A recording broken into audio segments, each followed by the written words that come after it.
Eu gostaria de estar fazendo de uma outra maneira, vivendo em comunidade, todo mundo abraçado, feliz. E o que que te impede? Tem várias.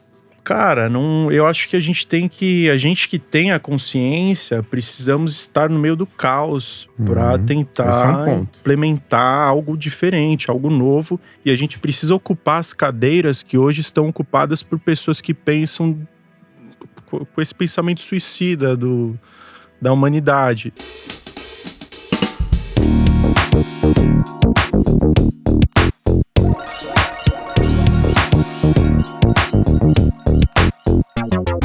Bem-vindos a mais um Divã de CNPJ. Essa semana eu tô com o Carlos, do Animal Chef. A essa altura do campeonato, você já deve ter percebido qual que é a minha intenção aqui, né? A gente, às vezes, fala de sucesso, mas sucesso também é feito de fracassos. A gente vai falar um pouquinho também sobre essas dores do empreendedor hoje. E o Divã tem essa… eu não vou chamar de missão porque é muito pretensioso, mas essa curiosidade, acho que é uma palavra mais adequada, de entender quais são os tombos e quais são os acertos que fazem com que os negócios atinjam a massa crítica necessária para ser chamado de um negócio de sucesso, ou não, eventualmente. Então, essa semana eu tô com o Carlos, e a minha história com o Carlos começou de um jeito… vou contar essa pequena anedota, Carlos. A minha história com o Carlos começou de um jeito um pouco truncado, porque eu sou uma gracinha, né? Por e-mail eu sou assim, uma fofura, respondo sempre na lata, não sou muito polido, como eu tô sempre correndo. Educação, eu vou dizer que sim, eu tento ser educado sempre, mas eu sou muito direto e às vezes sincericida. Aí o Carlos me mandou uma mensagem falando assim: pô, eu queria que você conhecesse meu negócio, não sei o quê. Um dia ele ainda vai ser a plataforma de veganismo e de gastronomia vegana mais forte do Brasil. Eu gostaria de saber se você quer entrar no meu negócio, se você quer ser meu sócio, qualquer coisa do gênero. E eu, que sou uma gracinha, uma flor de pessoa, respondo assim: mano, assim, eu tô muito atrapalhado pra entrar no negócio agora, né? E aí a gente pode até falar daqui a pouquinho sobre como que você, quando você estiver procurando investidores ou parceiros pro seu negócio, qual que é a melhor maneira de você abordar eles. Mas ele me mandou essa mensagem e eu respondi assim: porra, mano, eu tô muito atrapalhado aqui, não sei o quê. Mas olha, só o fato de você ter chegado dessa maneira, falando que um dia você vai ser a maior plataforma de gastronomia vegana do país, já me deixou broxado. Cuidado com essas promessas irrealizáveis. Aí o Carlos falou: mano, como assim promessa irrealizável? Né? Porque eu também fui um escroto na mensagem. Aí ele falou: como assim promessa irrealizável? Eu falei: mano, a maior plataforma de gastronomia vegana talvez seja um pouco audacioso. Aí ele falou: não, beleza. Ele foi muito mais educado do que eu fui, porque ele poderia ter me dado um pontapé na boca e ficou na dele. Falou: não, beleza. Aí a gente continuou trocando mensagem. Ele me mandou uns áudios, não sei o que, ali pela DM no Instagram. E hoje o Carlos está aqui na minha frente. Então, obrigado. Me desculpa pela minha mensagem estúpida. Desculpa pelo sincericídio. Obrigado, e eu tô aqui pra conhecer tua história. Então, não rendeu uma sociedade, mas vai render uma hora de papo. Legal pra caramba, cara. Obrigado. Já é alguma coisa, né? Obrigado. Carlos, queria saber de você assim. A gente tava até subindo aqui, quando a gente tava entrando no estúdio. Foi, não, ele perguntando: como é que vai ser o papo, do que a gente vai falar. Eu falei: não, mano, relaxa que vai dar tudo certo. A gente vai falar sobre… vai bater um papo mesmo. E eu tô curioso pra saber quando que o veganismo entrou na minha vida. Aí eu falei pra ele assim: porque é muito natural você ser carnívoro.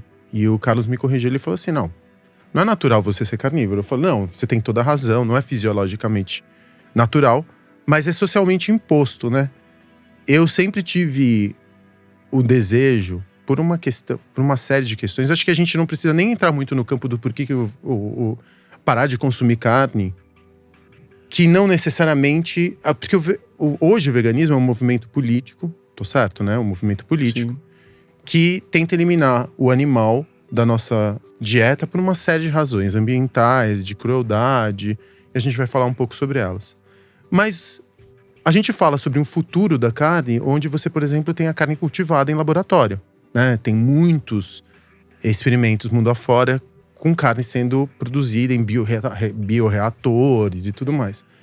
Se se carne for cultivada em laboratório e você tirar a parte ambiental e da crueldade dos animais, você que é vegano, você comeria carne que é cultivada em laboratório, que não participasse, que não tivesse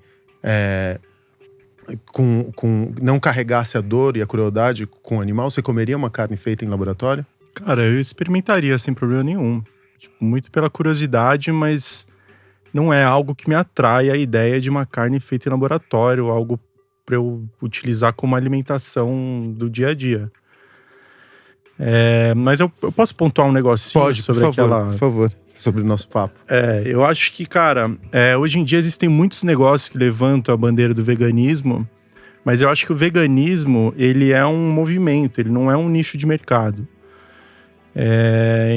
Eu acho que, por exemplo, existem negócios de empreendedores que são tem uma longa jornada aí dentro do empreendedorismo e optaram por fazer um negócio vegano por conta desse nicho de mercado, por conta do green money.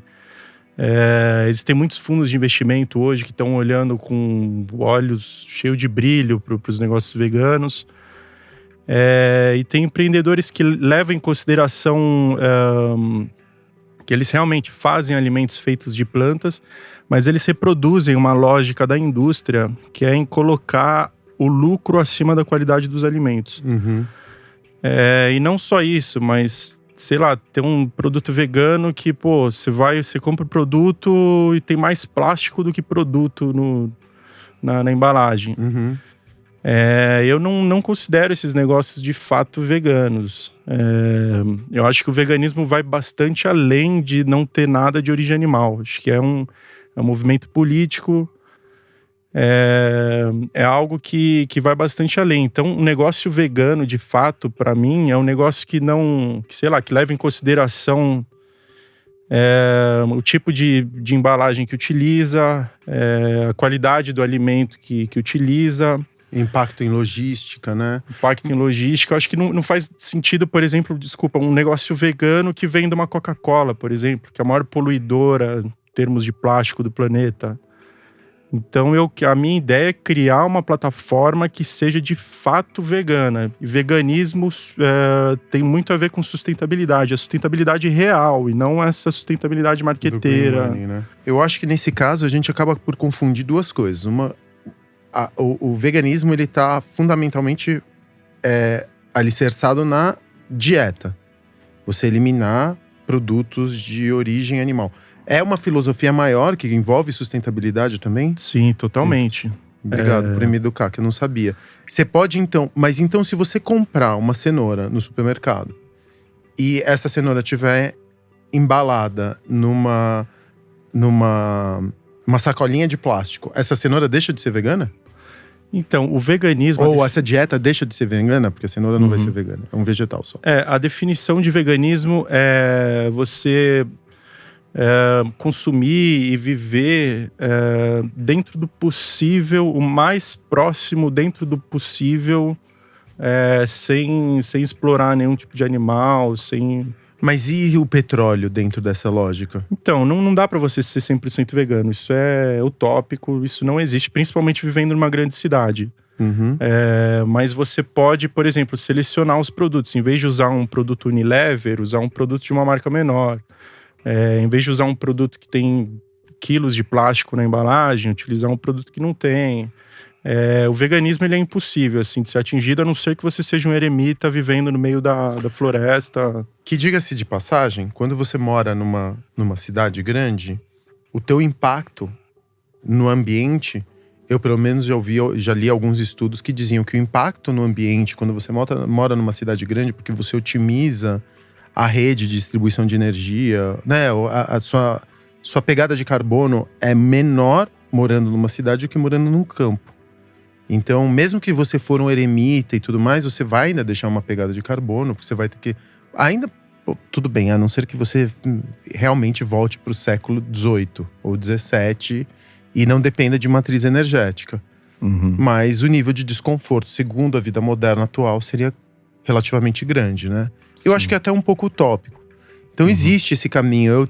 Ultimamente eu tô tentando eletrificar o máximo possível meu deslocamento de um ponto a outro. A gente se encontrou aqui fora, né? Eu tava no mercadinho, a gente se encontrou, você viu que eu tava de bicicleta.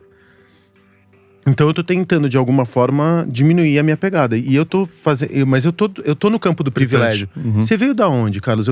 A gente se adiantou um pouco Queria entender da tua história. Você Tá. cresceu onde? Eu cresci em Osasco, Num bairro de classe média alta? classe ou média. de classe média? Estudei em escola particular a minha vida inteira. Mas sempre fui um aluno de notas baixas. Tive uma adolescência de uso de drogas, de diversão, assim, de sempre fazer o mínimo possível na escola para passar e não me preparei nada para o vestibular. Tipo, era um aluno muito alienado de tudo, assim, de qualquer questão política, qualquer tipo de estudo. Você sentiu uma revolta no peito? Você era do tipo revoltado? Eu era um revoltado sem causa, assim, tipo… Porque normalmente quando você vai…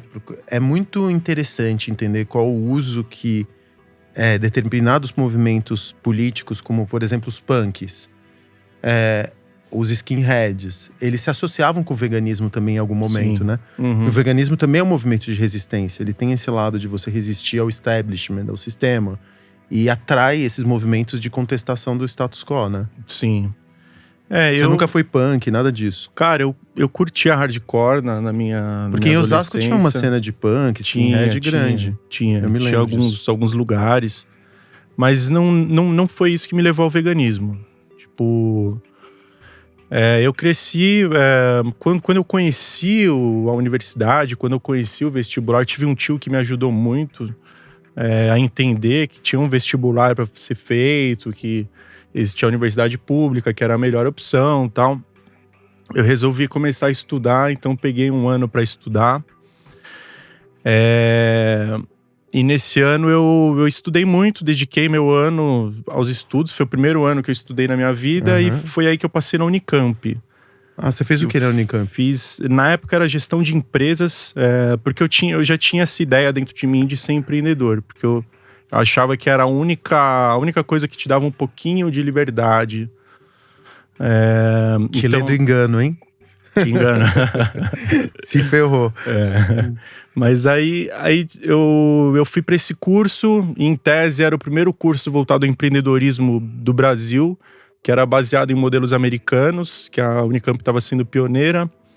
E aí eu entrei no curso e aí estava rolando um movimento dos alunos para que esse curso virasse um curso de administração, porque eles estavam sentindo dificuldade de se integrar no mercado, sei lá, as grandes empresas estavam procurando o cara para administração de empresas e não para gestão de empresas, que era o curso. O nome do curso era Gestão de Empresas. E ele era deslocado da faculdade de administração?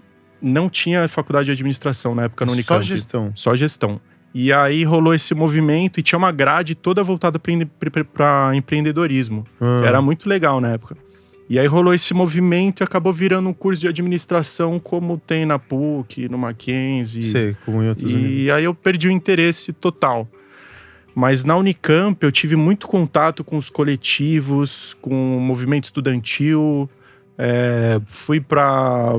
Lá tinha um assentamento do MST. Na época era um acampamento, né? Porque tem os estágios, né?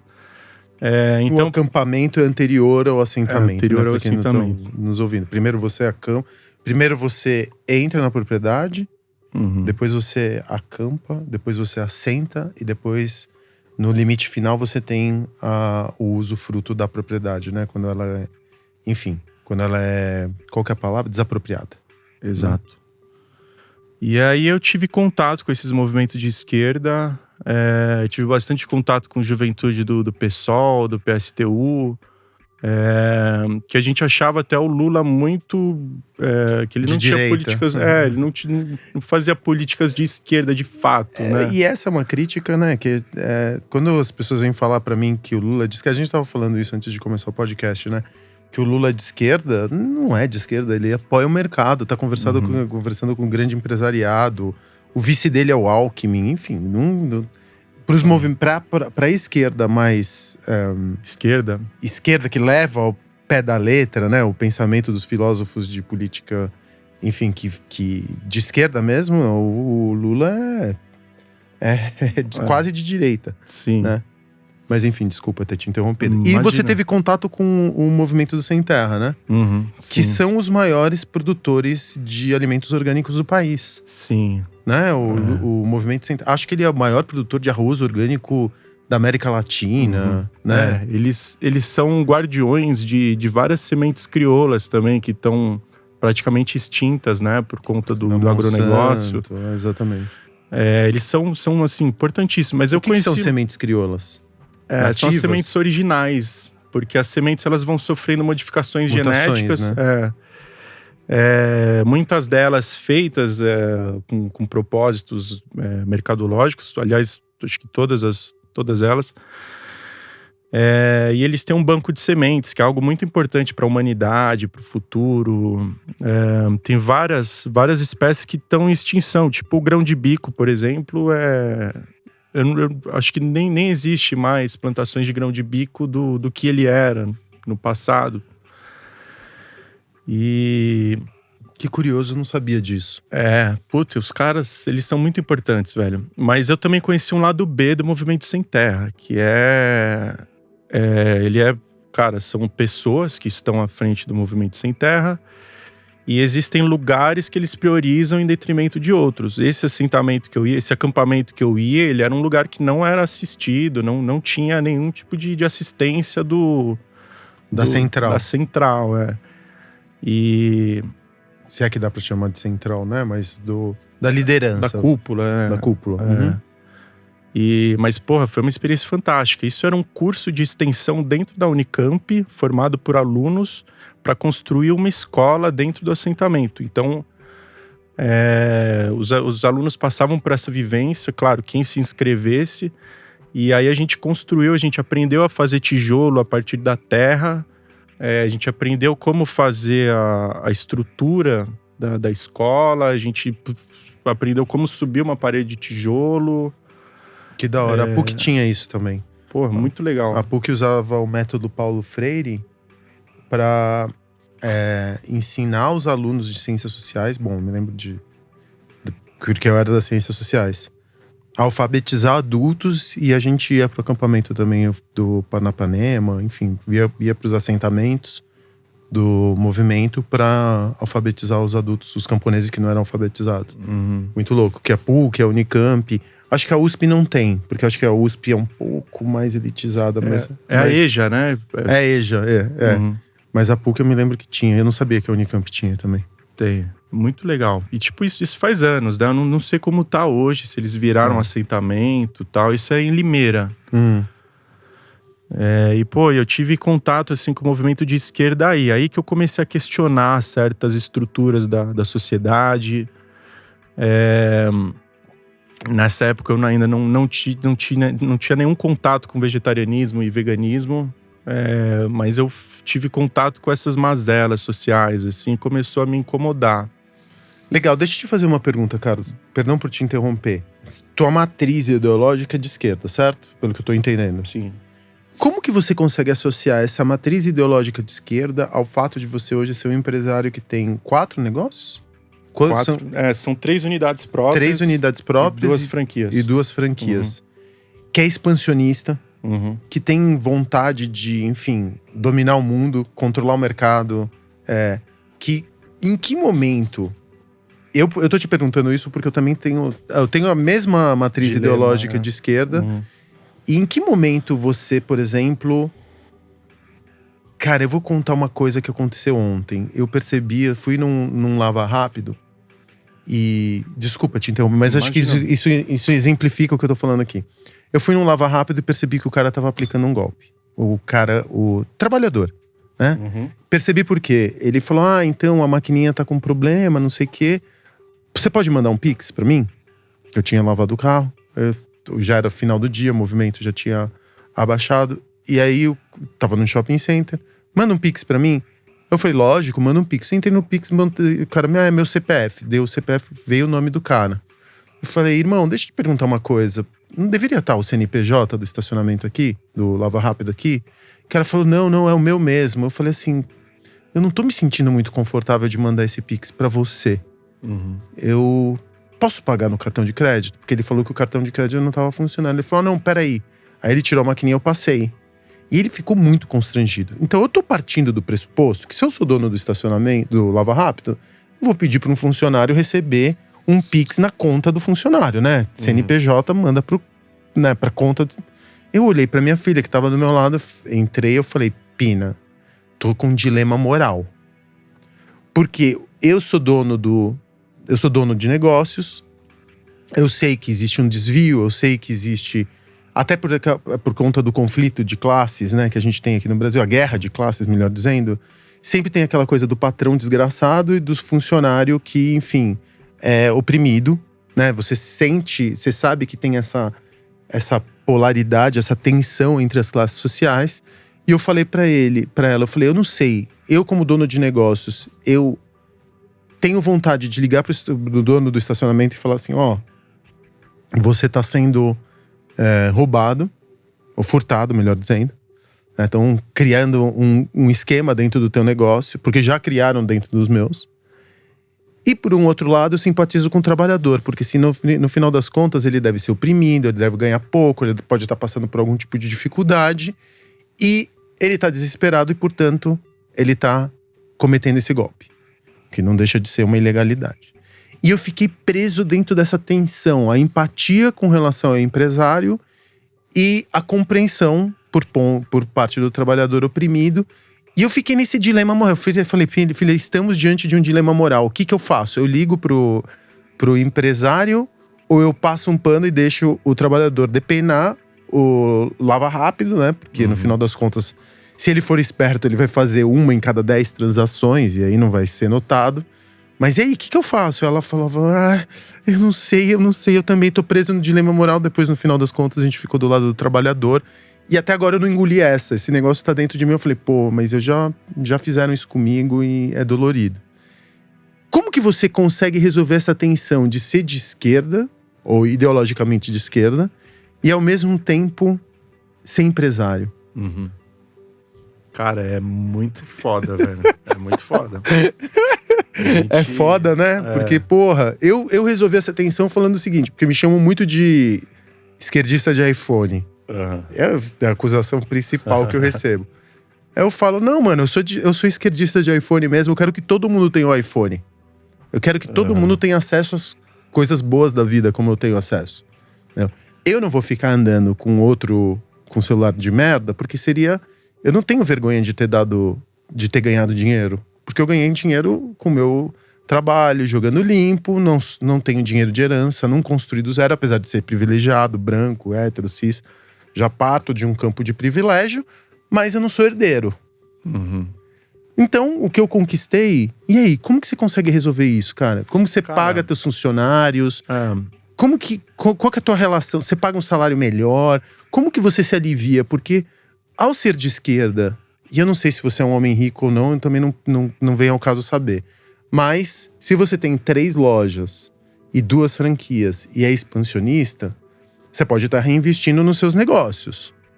Porém, dificuldade você não deve estar passando.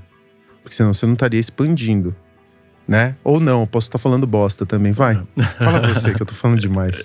Eu acho que a gente tem que levar em consideração que o jogo que está sendo jogado. O jogo que está sendo jogado é o jogo do capitalismo. Não dá pra fugir disso. A gente tentar fugir disso agora é dar murro em ponta de faca. Eu gostaria de estar fazendo de uma outra maneira, vivendo em comunidade, todo mundo abraçado, feliz. E o que te impede? Tem várias. Cara, eu acho que a gente que tem a consciência, precisamos estar no meio do caos para tentar implementar algo diferente, algo novo. E a gente precisa ocupar as cadeiras que hoje estão ocupadas por pessoas que pensam com esse pensamento suicida da humanidade. Eu acho que o meu conforto é entender que a gente está nesse jogo, não foi a gente que fez esse jogo, precisamos vencer nesse jogo para aí falar sobre um outro jogo que a gente pretende jogar. Porque se a gente não tem poder, se a gente não tem dinheiro, ninguém ouve a gente não vai conseguir fazer a mudança que a gente precisa fazer aqui. Então eu guardo dentro de mim meus ideais, eu eu tento atuar de acordo com o que é jogado, cara. Não dá pra fugir disso. O que eu tento fazer é ter uma relação mais humana com as pessoas que trabalham comigo. A gente tenta compartilhar um pouco problemas, compartilhar soluções. Agora, não dá pra jogar um outro jogo. Tipo, o meu mercado, que é o mercado de alimentação, ele tem uma margem extremamente reduzida. Eu não consigo pagar o salário que eu gostaria de pagar para os meus funcionários, por exemplo. Eu vivo essa tensão, dor, né? E um programa de participação nos resultados, que é uma maneira de aliviar um pouco sim. essa tensão. O meu negócio, cara, hoje, eu acho que ele precisa de um gestor. Eu sou criador de negócio, cara. Acho que eu me identifico com você por desse ângulo, de criar, né? cara. Eu não gosto de gerir negócios. Uhum. Então, hoje o nosso negócio ele não vai tão bem assim, porque acho que a gente consegue identificar as oportunidades do mercado, a gente consegue criar essas oportunidades dentro de um custo que é legal e consegue vender isso para o consumidor. Só que nesse meio do caminho entre criar e vender, existe o processo de gestão. Então a gente está num trabalho de profissionalizar a gestão dentro da nossa empresa. Hoje a gente está fazendo isso, que é uma coisa que eu tentei muito gerir ela de uma maneira mais, tipo, baseada em sentimentos, baseada em intuição. Acho que ela nos trouxe até aqui, mas a nossa empresa hoje ela não é eficiente, a empresa precisa ser eficiente. Que é um dilema também. É uma dor que eu tenho também. Cara.